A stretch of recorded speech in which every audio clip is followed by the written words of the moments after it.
From Little League to the big leagues and everywhere in between. From one stage to another, passion is my middle name. I'm J.J. Davis. This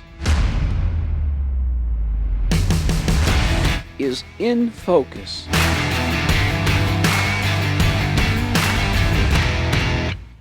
Now, I've known this guy for a long time.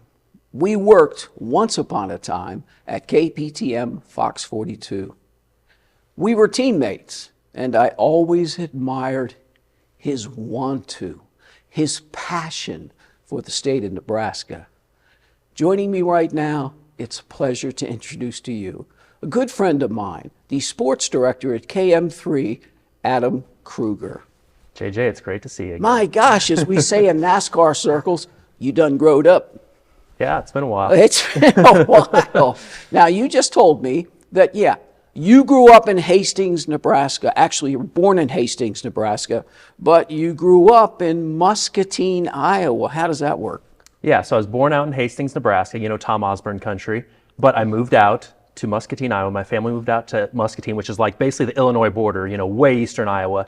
So growing up, I didn't get to watch many Husker games, right, or even get them on the radio. Right. So I would call up my friend back in Hastings, and he would literally, this was a landline when, long distance calls were 10 cents a minute. Right. He would put the telephone up to the radio broadcast so I could listen to Kent Pavelka call the games for at least an hour. You were that much, back then, a passionate Nebraska football fan. Absolutely. I mean, it was the heyday. It was easy to, root for them then.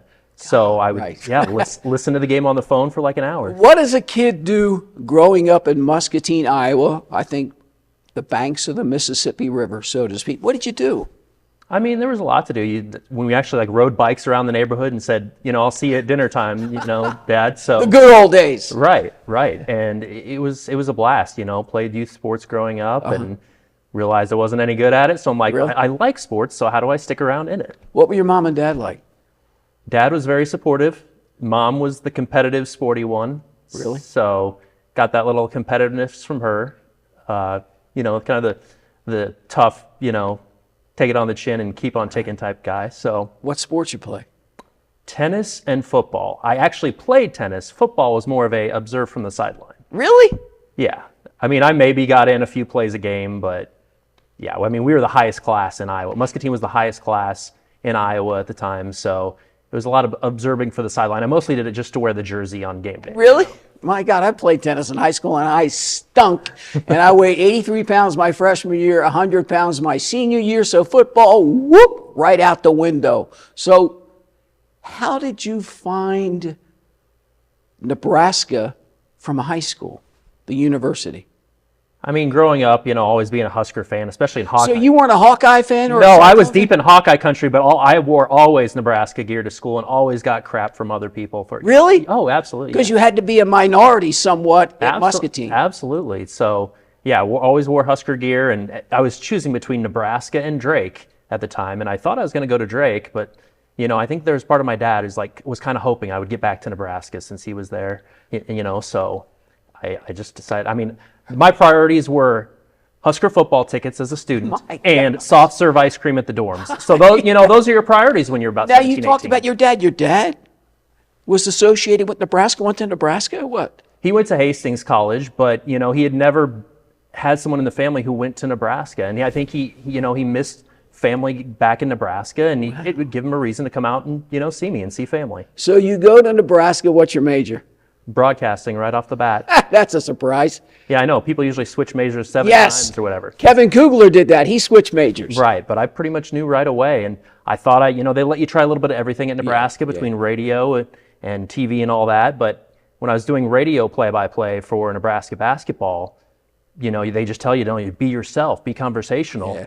But this one game back in, I think, 2002, I was calling a game, and Jason DeRusso just slammed one home for the Huskers, and he brought down the backboard.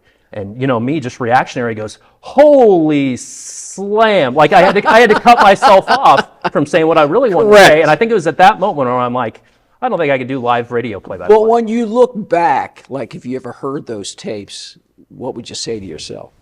You were so darn nervous, Adam. Like, they say be yourself, but you were so nervous about right, screwing up. So right. you just look at yourself and just laugh. So you graduate, what, 2005? Right. What'd you do? At the time I graduated, I was a part-time sports photog at Channel 1011 down in Lincoln. Oh. Under Kyle D'Elia, great sports director, great guy. Right. And the weekend job came open, and I'm like, this is a perfect fit, transition into a full-time role. Right. But in the end, I got beat out by a guy we both know well, Kevin Suits. And kudos to Kevin, he absolutely deserved it. I've actually had Kevin on my show. Yeah. His story is amazing. Yeah, I mean, when it comes to mentors, you and him, 1A, 1B right there. Nah, forget about that. So what'd you do? So then I just kind of took my lumps. Then I went down to Lawrence, Kansas, and worked for a couple years down there covering KU basketball. Right. It was great. And then I came back up in 2007. I came back to Fox 42 to try my hand as a news photog. And yeah, we were teammates. And again, I always admired your want to, because you pushed me, because you really wanted to get it done. You could sense that this was it for you. As you've said, Nebraska is my home. Absolutely. I love the people here. I love the stories and the teams and how much they appreciate sports.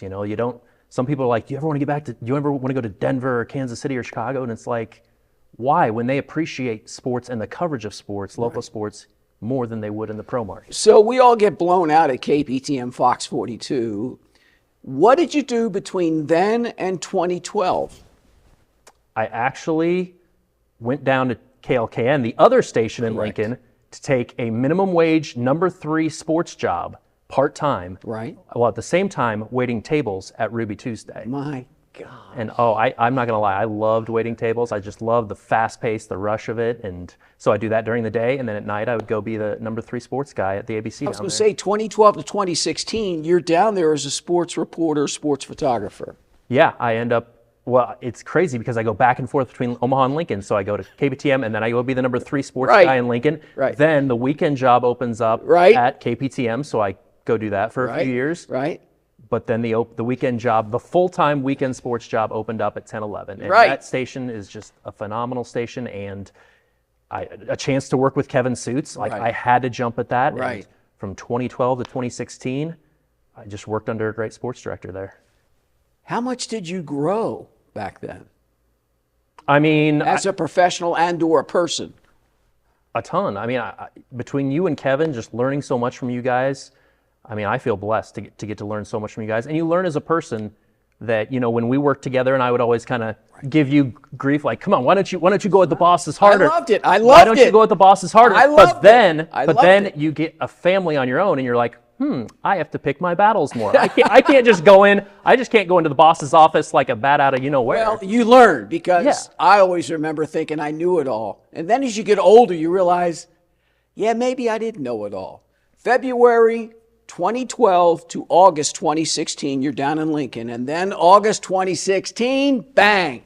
Yeah, I call it my big break. I just randomly, they had a sports director opening at Channel 3 in Omaha. I just randomly emailed the news director and sent him my reel. And I'm like, I probably won't hear anything. But less than 2 hours later, he's emailing me and got a decision to make. And probably about 2 weeks later, I'm sitting at 1011 trying to break it to Kevin Suits that, hey, I want to go be a sports director, thinking he's going to rip me a new one. He was happy as heck for me. Could not have been more supportive. Oh, Adam, that's a great story. As me and Dave Weber said recently on my last podcast, that's the way it works, right? Absolutely. Absolutely. And Kevin couldn't have been more supportive. No, I mean, he was great. He was nothing but supportive. And, I can't thank him enough for everything he taught me down there. Between you and him, I just felt prepared going into that. Like, obviously I was nervous. My first sports director job can be nerve-wracking, as you know. But between everything I've learned from him and you and all the other sports directors, like, I felt like, all right, I'm ready. Trust me, I know nervous. I have something to admit. We all think when we get in the business that we know it all. We're ready. Well, we're better than everybody else. Well, I go to Spokane in 1980, KXLY, and I sucked. It took me 10 years to get the nerves out, just to be myself. Spokane, Washington, Wilmington, North Carolina, Billings, Montana, spent some time in LA, Scranton, Pennsylvania, Harrisonburg, Virginia. It popped for me. Then I realized, JJ, I found JJ. How long for you? Probably not until my latter stages of 10, 11, because I always tried to emulate the sports director I was with. When I was with you, I tried to be goofy, goofy and fun. When I was with Suits, I tried to be a little more straight and narrow. Right.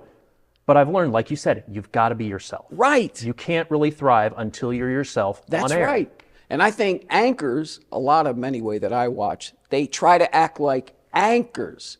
They talk at the camera. They don't talk to the camera. And it takes time, don't you think? Unless you're a natural. Absolutely. And I definitely took my lumps, and looking back on old resume tapes, I'm just like, why did I look like that? Why did I talk like that? Why did I look like that? Why did I listen to some news director who thought I should do this with my hair or that? That's right. But Adam, we all think like that. I mean, I look at some of my stuff. Of course, I look like I'm about 6 years old. I sound like Mickey Mouse, and I can't even look at my stuff anymore because the formats are so old, 3/4 inch tape.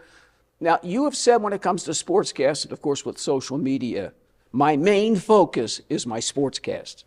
Absolutely, because that's what brings in the dollars. Everybody can talk about digital media and all, and social media bringing in the new money.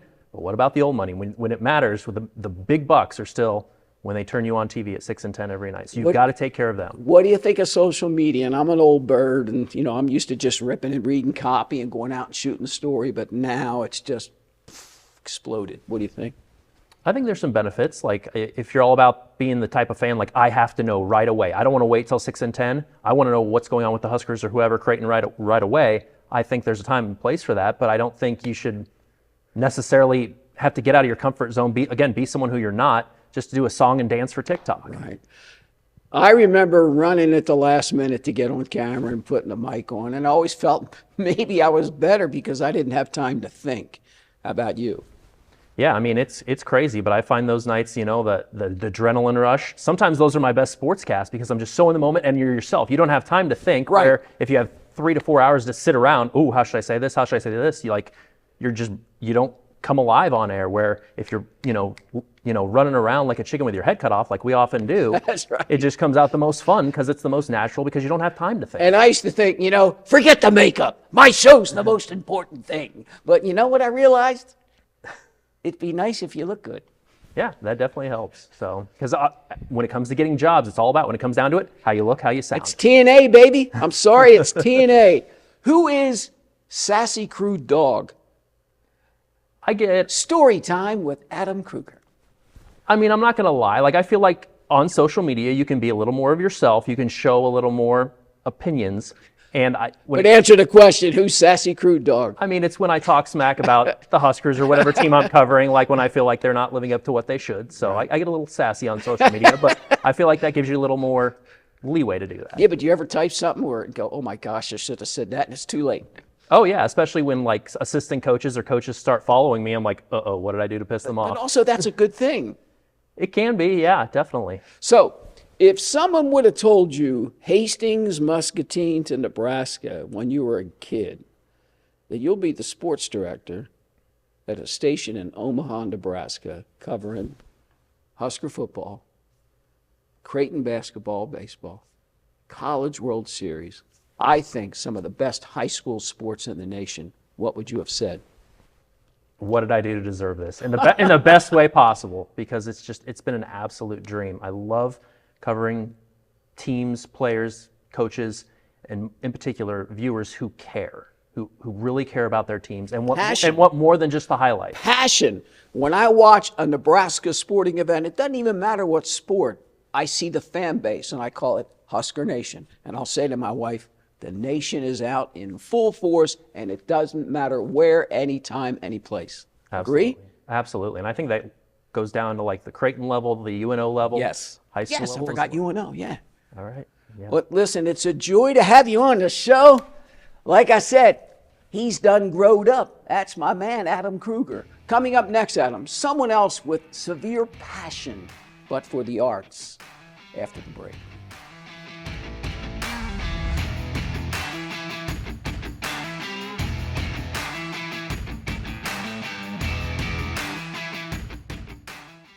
I love this lady. I've known her for a while. She has presence spirit, and an energy that's all her own. And to be quite honest, she's deeply more involved in the arts than yours truly's ever been. Joining me right now, in front of the kick line, if you will, is a person that wears many hats. Actress, choreographer, mom, wife, singer, dancer. She describes herself as a lifeaholic, SGV, Sue Gillespie Valker. Hello. What I miss? I think you nailed the whole thing. I think you got it all in there. Do you ever slow down? Is there ever a day where you just do nothing? Well, if you ask my husband or even my parents, they're going to tell you no. I love to keep moving. I love to be doing. Yes. Yeah, I love to be doing something and accomplishing something. You've got to accomplish something in it. But has anyone ever told you that you do have a spirit that I sense all the people that I've been around is different? I can't say I've been told that, no, that it's different. I know I'm different because I've always felt different. Yes, you are. I've always felt different my whole life, but nobody's ever said that. Did you ever feel different growing up in Tulsa, Oklahoma? Well, yes. I mean, I've always felt a little bit different. I've always felt a little bit different. In Tulsa, Oklahoma, there's, which is where I was born. I have a lot of family there. Right. And I always felt very included and very loved and very... Who were the performers in your family that got you into the arts, if they did? Oh my gosh, no one. I don't know where this came from. I have no performers in my family, no talented, singers, dancers. Your mother, father, what'd they do? No, my father was a businessman. My mother's a retired teacher now. The Lord above put something in my brain that said, you are going to be an artist. And I was born this way, just like we're born right-handed or left-handed. When did you know, or with some actors and actresses, there was a moment when I just knew, the light bulb went on. When did you know? Oh, very, very, very early. Very, very early. I was probably 6, 7 years old. I knew, because that's the Lord above put this in my body. Was it a play? Was it a moment? Was it an instance in school? What do you remember? That's such a great question. It wasn't a play because I wasn't doing any plays then. And it wasn't really a moment. I think it was just a being. When you wake up in the morning and you say, I am this. I feel this way. I mean, I would do that even as a young child. I am this. This is what I need to do. So this is what I will do. And so, and that is exactly what I did. All right, what came first for you?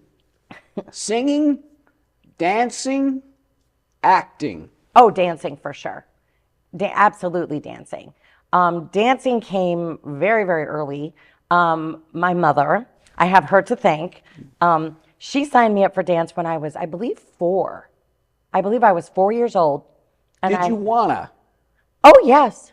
Oh, yes, absolutely. I loved it. And I never quit. I was one of those kids that just went straight through all the way. Never wanted to quit. I never wanted to miss. I wanted to be there. I wanted to participate. I wanted to do. Did it come easy to you? No, it did not. Oh, I don't believe that. Dance, but you know what? That was a gift. Because again, I was given this gift to love to do it. But I wasn't given the gift to always do it myself. Right. It was something I had to really break down and learn. So if you're trying to learn something and you meet a roadblock, you have to be able to stop and think about it and figure it out and then move on. And that's exactly what I had to do with dance, because dance did not always come easy. Well, I think we call it overcoming some of your fears and such. Yeah, overcoming fears, having the persistence to learn and to do well. So no, I did not. So what about high school? Did you perform dance in high school? I did. I performed dance in high school. By the time I reached high school age, I was more of an advanced level and I could do some things. So yes, when I was in high school, I was excited to perform, excited to do those things. Did you dream? Oh yeah, all the time. I don't know. I only dreamed. I know you hear from this from people. I want to go to Broadway. Yes. Or I want to do. Yes, you know. yes. And of course, Broadway would be a pinnacle. I did do a tour, so, and I've done, did Yes, national you've done a lot. But I never went on Broadway, and I can't really say that was my dream. Although if I ever were to ever happen, I'd be, You'd gladly take. Yeah, I'm not going to say no. But I think my dream was more of a realistic nature. I just wanted to do, and nothing's changed. I want to do this, and I want to make this my career. I'm going to make this my job. Well, you've done it. Yeah. But how did you get to the University of Omaha, Nebraska at Omaha? You graduate in 99 as a political science communications major? That's a great question. Story time. Here we go. Story time with STV. Yes. Well, there is a little story behind that. So by the time I went to college straight out of high school. Right. I ended up going to what is now called Missouri State. It was, at the time, it was called Southwest Missouri State. And I went there on an almost full scholarship for theater and dance as well. So I did that. And when I went, I wasn't happy with the program. I was super excited to be there, but the program was not challenging me to the point where I needed to be pushed even further. But what do you mean challenge? You're a 21, 22-year-old kid. Like I said, there was just something. See, that's what I'm talking about. There's that something. That's something that you have. I don't know what to call it. I don't know what to call it either, but it's that something where you know and you understand this isn't quite right. And so I made the choice to not go back. So I made the choice to not go back. And so I came back to Omaha and I said to myself, well, I'm going to and this was against my family. My family was not excited about this, but I said, I'm just going to stay in college. I'm going to keep enrolling in classes and we'll see what happens. Well, what happened was I ended up auditioning for some other things. Lo and behold, I end up on a cruise ship. Right. So I'm not even in the country. So you go from Ralston High School, right? Missouri State, UNO, auditions, cruise ship, other stuff. Yeah. And then it just kept, once you kind of get into that world, you're in that world. What'd you do on a cruise ship? I sang and danced. Yeah, I sang and danced and loved it. I mean, it was just, and I went all over the world, which for me was education. That was the best education. Well, I tell people that all the time, playing sports, acting, whatever. But the real life experience is going away, getting away from home, going to college, learning how to balance your own checkbook, et cetera, et cetera. That's the real education. Oh, it was absolutely. I was on my own. I was 19 years old. Oh, my gosh. I was 19 years old. And what did I know? Nothing. Nothing. And I knew how to dance and I knew how to sing. That's what I knew. That was all I knew. And I loved people and I loved to be around people and I loved to perform. So see, but I get that right now talking to you. This is why she's so special to me. Her energy, you just emit something, I can't explain it. Well, I don't know what that is. All I can tell you is that it was a joy to do that. It was a joy to be able to have that opportunity to go and perform, and somebody was paying me for doing that. I couldn't believe it. Well, I've also seen you used to be the resident choreographer at the Rose. Yeah. You've done film. I mean, I feel like you've touched on everything. A little bit. I mean, I think maybe what that's about is I just want to continue learning, because I've gotten older now, and just a little bit. Just a little bit. just a little bit. And so I can't dance at the level I used to. I mean, that's my body's not going to allow me to do that. So I always would joke when I was younger. I'm saying, well, when I get older, I'm gonna jump back in. Yeah, we all make speeches. I make Yeah. speeches. I'm famous for my speeches. Yes, when I get older, I'm gonna do this because I'm gonna be that older person. I'll just jump back in. Right. Well, it's happened. I'm older now. I cannot dance at that level. I have been doing choreography. You're Yes, correct. you have. Yeah, and I can still do that because I can help and support others who want to do that. And I love it. I love that. But as a performer, I was like, okay, telling myself, okay, Sue, now's the time. If that's what you're going to do, you need to do it. So I have done a little bit of film because I jumped right back into acting, Right. which to me is the core Listen, of I everything. try to tell people it's a chip. I can't explain it. I don't know where it comes from, but it's just in you. And it's just something that you have to do. And people who don't do it, not mean, they just don't get it, right? No, they don't understand. They don't understand. And which is too bad because I've worked with kids. Like when I was working at the Rose, that was my job. I taught kids who really wanted to be actors. And you're great with kids. I love kids. I know, you're great with kids. I love kids. They bring me so much joy. And I especially love kids who want to be actors and who want to follow the steps that you need to do and put in the work that you need to do. Yeah, to well, be an don't you actor. feel like it's just a natural progression? If you want to be on stage and you can overcome the fear of dancing, acting would come a little more natural. A little bit, yeah. Because if you're really dancing well and you're telling a story. Exactly. Yeah, you're telling a story. And in Exactly. acting, we're telling a story. Exactly. So yeah, so there's a whole integration, there's a whole connection there. So where was SGV way back when? Where are you now? Well, right now I'm going to call it transition.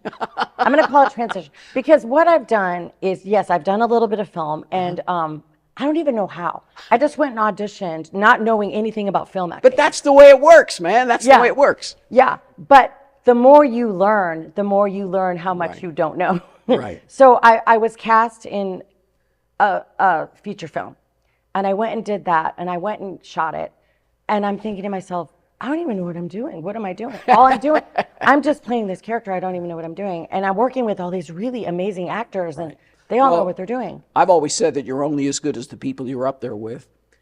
In the end, sum up your life as a dance. What style of dance would you describe your life as? Oh, jazz.